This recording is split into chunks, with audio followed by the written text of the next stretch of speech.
Tiếp tục series khởi nghiệp phần 4 nha bà con.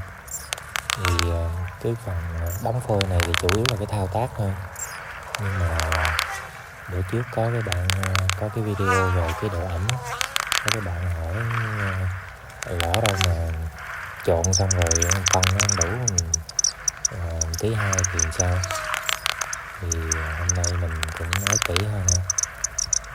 Thì trước khi mà trộn ẩm á, mình cân trước đi.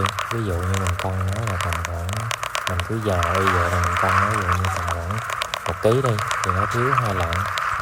Thì tức là một phôi nó thiếu 2 lạng nước.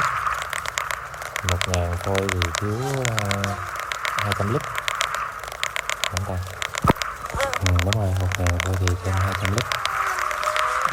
Mình cứ cân trước rồi mình trộn ẩm sau vậy nha bà con. Chúc bà con thành công.